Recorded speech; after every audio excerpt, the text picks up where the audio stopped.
What's going on, golf fans? It's your boy Gsluke here with our round 4 prop stream for the John Deere Classic. Going to get you guys ready for all of your exposure with first off a look at the averages, how the golf course will play for Sunday, and then some of my exposure on Underdog prize picks and the sports books for the matchup. So any questions, any bets you want me to deep dive, feel free to let me know. And round 3 was yet another profitable slate, and we hit on every single prop that we talked on last night, whether that was the Austin Eckroat 3-ball. I actually got him at plus 240 on Hard Rock, so I was pretty stoked about that, or the 2-leg slip that we took on prize picks with the birdie or better matchup, under on Gim hitting, and also the under on Siwoo Kim bogeys or worse, cashing us out for a 3x payout. So hopefully everyone out there was able to take advantage and is ready to get after it for Sunday. And I know you guys can't see my face over there. I had my camera break during the day. I think one of my cats ate the cord, but still able to do the live stream with the audio and whatnot. So I'm ready to hop on in. Hit me up with any questions that you've got. Looks like we got Jose, Christian, and Blake down there. Welcome on in, my dudes. So it started off with a look at the averages, which we've got on the screen. And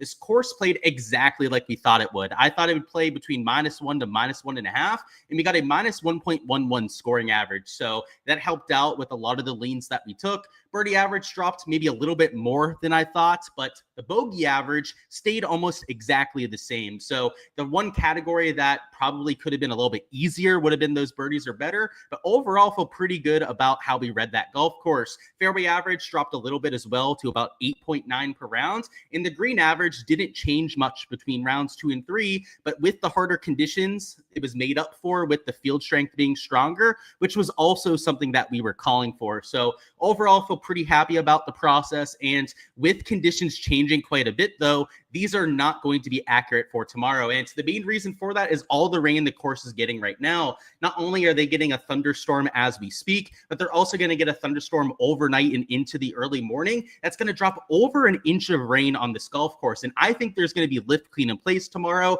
We're talking about sub 10 miles an hour wind from the sustained perspective the entire day.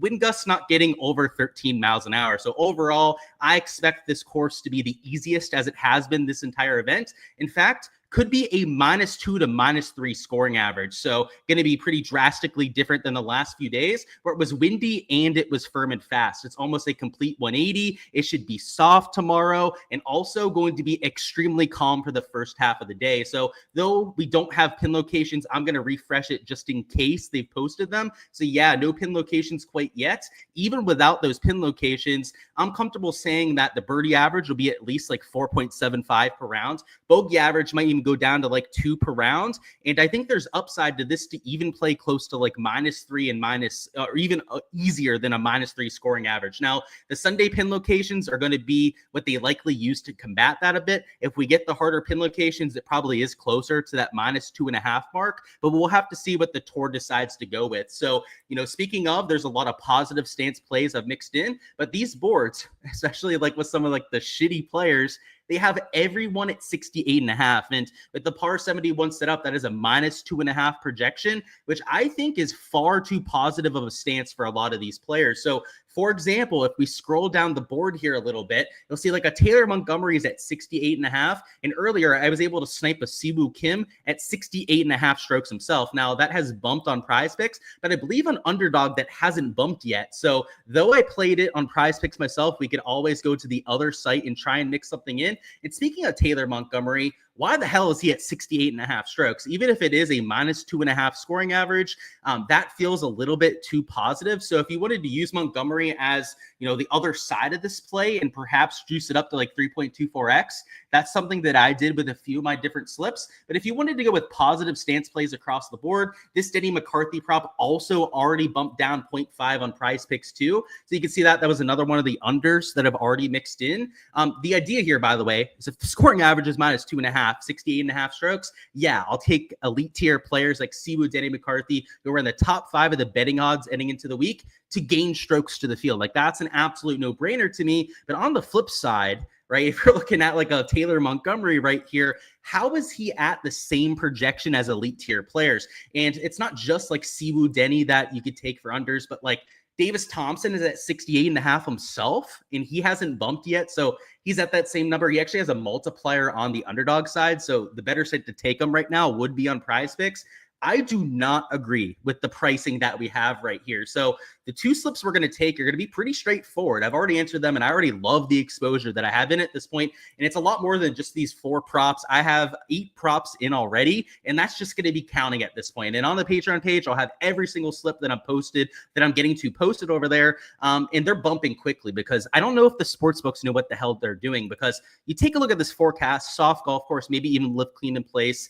It's going to play significantly easier. It's just how much easier is it going to play? If it plays like a -3 scoring average, then it might actually make sense to have guys like Montgomery at 68.5. But I'm trying to be a little bit more realistic about it, right? Not going too overboard with the change from round to round. And at -2 to -2.5, he would be a pretty solid value towards the over. So, but Davis Thompson, by the way, let's go through the shots gained metrics and all of these, because that's the other half to it. It's not just the fact that they're elite tier players. Davis Thompson has gained 10 strokes tee to green this week. He's in first place. He won at this event last year. If you're looking for an elite tier course history guy, then he's obviously a player that you'd be looking at. And then with Montgomery, he's been all short game. And to this point of the week, he's gained over 6.5 strokes between his around the green and the putting. Round 3, it was a similar story. In fact, he lost across pretty much every category but the putter today. So, I mean, round 2, it was a little bit better. Round 1, he lost with the ball striking, but gained a whole bunch with the short game categories. This is the kind of player that I'd be looking to for a fade. And then on the underdog side, let's go through Siwoo Kim and Denny McCarthy. Siwoo Kim has also been ball striking heavy this week. In fact, has lost 3 strokes putting, but gained over 4 strokes, almost 5 strokes with the approach play. So I love to see that. And Denny McCarthy's been a little bit more well-balanced. He is losing with the off-the-tee play, but gaining over 3.5 strokes approach is elite level stuff, and solid with the short game, as he's always going to be. One of the best, if not the best putter that we have on the PGA Tour. Also a stout around the green player. So if he's even a neutral off the tee, I love his chances to go under for us.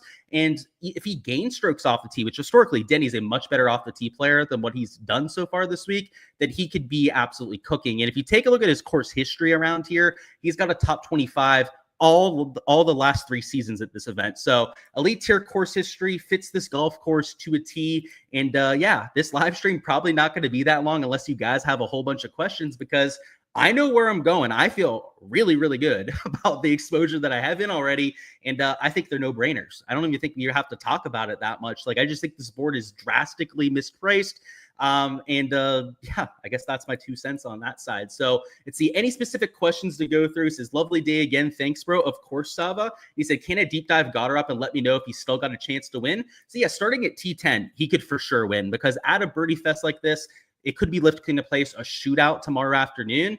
Goddard is only a few shots off that lead to start, and he could for sure make that up. So he's starting at -11. He's 4 shots off the current leader. He's only 3 shots off of second place, though, and that's where you have a little bit of a log jam of 4 players. Yeah, and he sets up well as well. If you go to the shots gained metrics, he's gained 2.5 strokes off the tee. He's also gained over 2.5 strokes with the approach play. One of the better ball strikers towards the top. So what's going on, Antonio? Yeah, and I know the face cam's off. It's actually broken, my camera, for some reason.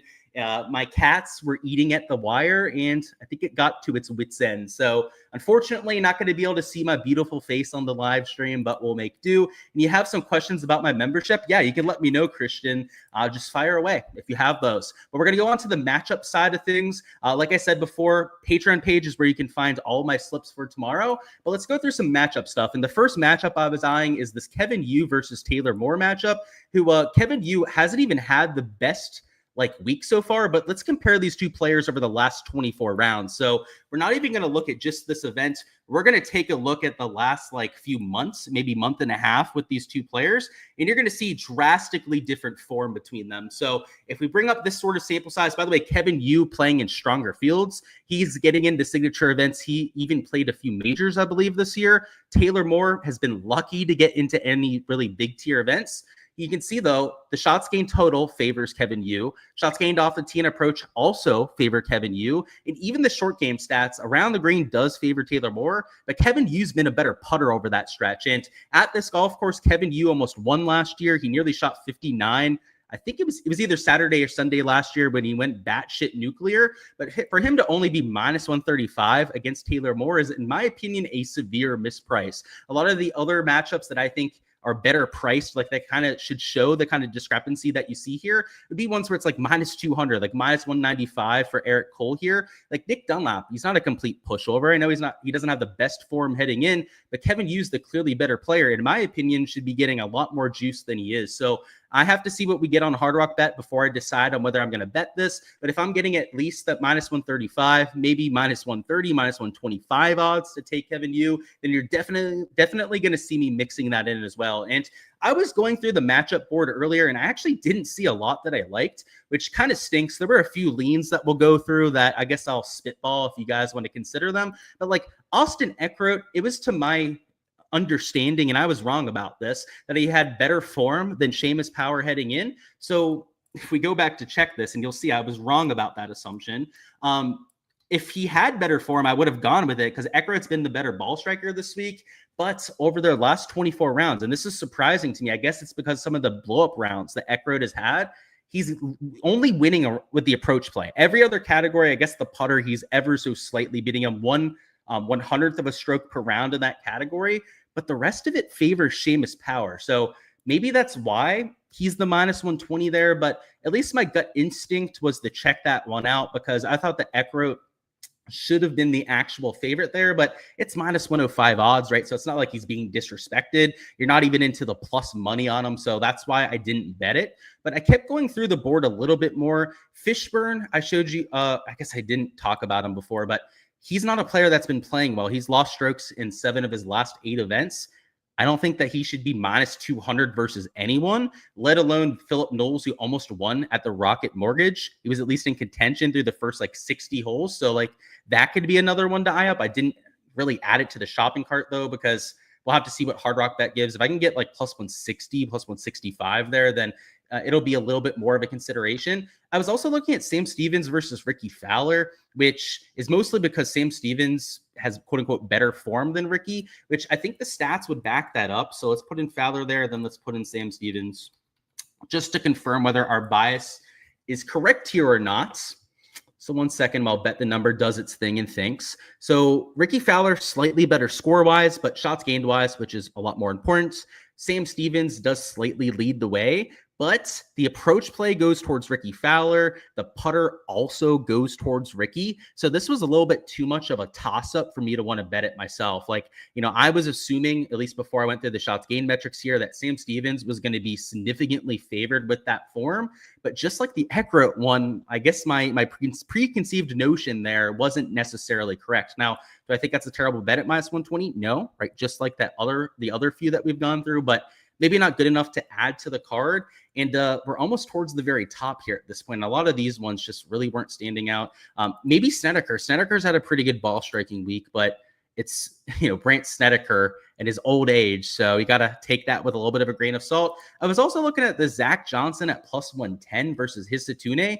Now, the issue is that Zach Johnson's been short game dependent. Hisatune has been losing putting and gaining with his ball striking all week. So the shots gained is really not favorable between those two players if we wanted to take Zach Johnson. So, yeah, the one that we're going to take for the live stream here, because I didn't see enough that was just obvious value to mix in, would be this Kevin Yu at minus 135. So, of course, guys, when Hard Rock Bet posts their odds, they also post some head-to-heads, just maybe not the 2 balls, but they post just head-to-heads for every single round. I also like to go through those because sometimes there's some good value there, and they differentiate it compared to other sites like DraftKings and FanDuel. So a lot of times they have matchups that are glaring misprices, in my opinion. So make sure to check out the Patreon page for that. I post all the matchups over there too that I'm posting on the sports books. And yeah, if I can get a similar, if not a better number on this Kevin Yu prop, then you're going to see me mixing that in over there as well. But best of luck, guys, with all the exposure that you guys are getting to. I'll see if there's any last second questions to go through before we hop on out of here.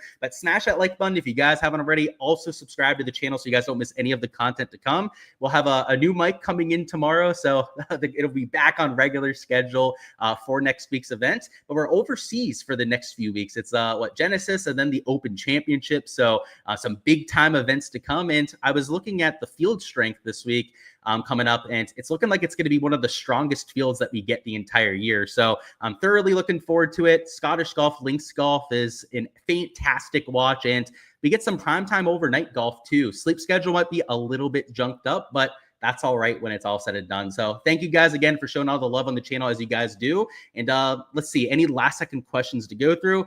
So where did we leave off with those? So Brian Campbell is at 4.5 and the overs plus 100. Is that decent value towards the over? I would say so, man. I think the birdie average is going to be like 4.75 per round. So I don't think that that's a terrible one at all. He said Lipsky strokes line 69.5 and the unders plus 115. Yeah, even him, like, and I hate to say that like scrubs like Brian Campbell, Lipsky are value, but for them to have average rounds, considering the form that they've showed this week, is not out of question. I would say that you'd project them for about field average, which is better than normal for those players. They're typically losing a half a stroke to a stroke per round. But yeah, at this event, given what they've done so far, I could see that. You went under on strokes for Lipsky and Campbell. Is that insane? You're not insane for that, Jose, especially if you're getting like the bumps. So like on Prize Picks, for example, like 0.5 higher, that could be a way to do it. Do I ever play the matchups as a three-way with the tie? I'm forced to on Hard Rock Bet. So Yahtzee, that's something that I have to do when it's a 2-ball setup. So yeah, on Kevin Yu, for example, I'll probably have to see if it's like minus 110, minus 115, minus 120, like a better number than that minus 135 there. Because if it's minus 135 and the tie is going to be a loss, then that wouldn't be as good of value. So good call on that, by the way. I kind of forgot about that when we were going through the matchups. That's how they do it on the Hard Rock Bet stuff. He said, Luke's been killing it for years for free. He said, Luke, my guy, like and subscribe. You guys heard it, 3B. And yeah, I've seen you in the chat a whole bunch. I know you're a little bit of a, what's the word for it? A lurker, right? You don't always post in the chats, but welcome on in, my man. Glad to have your support as always. Considering the easy conditions, what score would I predict Thompson has to go back-to-back? Probably -6 or better, man. I think scoring average could be -3. I mean, -6 could be just to hold off the guys that are just behind them. So I think it's going to be that kind of day. He said, I'm the prop/DFS GOAT. I appreciate you, Gritty Gang. I'm not sure if I'm on the GOAT status yet, but I appreciate the kind words. What's the difference between 25 a month DFS, which is Showdown and Main Slate, and 25 a month for the props? What does DFS mean? DFS is for both football and golf that I do. So if you're doing the DFS tier, that's for both of those sports in DFS. If you do the prop tier, that's for the prop stuff on both sports. So DFS, by the way, does not mean like DraftKings and then plus, Prize Picks and Underdog. Prize Picks and Underdog are the prop side. That's what I call props on my channel. So if you want the stuff on Underdog and Prize Picks, do either the golf prop tier or the full prop tier for when the NFL stuff comes around in a few months. And yeah, hopefully that answers your question. Let me know if it doesn't, and I can get through that for you. Ben Coles versus Damon are both plus 110. Surely lean towards Ben. Yeah, man. So that's another one. I know we didn't point that out. I was kind of looking at that one too. And the issue is I was saying like, okay, I knew for a fact that Ben Coles was hitting the ball well this week. And I knew he was losing strokes putting because I've tracked it for all 3 rounds at this point. It's been the same exact thing. And I said, oh, he shouldn't be plus 100. If you're getting plus 110, I would bet that because I can only get plus 100. Well, I can't bet on DraftKings, but we can only see plus 100 right here. But when I looked at the shots gained metrics this week, it looks the same for Damon. So Coles, by the way, just to show you that, losing 3 strokes putting, gaining 6 strokes on approach. Joel Damon, though, is doing it the same way. He's gaining 3 strokes on approach, losing over 2 strokes with the putter. So I would lean towards Coles, especially if you can get at least plus 110 odds. But at plus 100, it just wasn't good enough. Like, and I can see what I can get on that 3-way market on Hard Rock. If I can get like plus 115, I'll probably enter that myself. Maybe even plus 120. We'll see. What's going on, Christian? Trying to figure out which one to get. And you said you would like all the picks for Prize Picks. I do for both sports. That would be the full prop tier. So let's get this guy out of the chat that's being a complete dickhead. What's going on? I said mahalo from Maui. Welcome on in. I think that means welcome or greetings, right? So welcome on in, my guy. And yeah, they are such losers. Hey, I'm used to it though, and all I have to do is ban them. I won't even give them his 2 seconds on the stream. It's I don't know, it makes me laugh every time though. It's like, get a life, bro. You should be hanging out with your buddies or something at the bar, right? Not talking shit to people on a Saturday night. Like, that's pretty lame. He said, awesome job as always, GS. Is there somewhere I can get a daily number of feet putts made? So yeah, I believe on some websites, some databases, they have that data available, but it's not something that's easy to find on the PGA Tour website. In fact, the other day I was trying to find how many feet of putts these guys were making, and I couldn't find it. Check out like Data Golf. I think that's something that they post. I think on Bet the Number 2, if you add it to the table, you can find that there too. But It's not easy to find. He said, appreciate the workmate. Take it easy. Of course, let's have ourselves a Sunday. And yeah, it is clown behavior, as you said, Jose. But that's all I've got, guys. I appreciate all of you guys for supporting the channel, showing the love as you guys always do. Go ahead, smash that like button if you guys haven't already. Also subscribe, because the next few weeks we're going to have even more content, even more value to attack. And let's have ourselves a day tomorrow.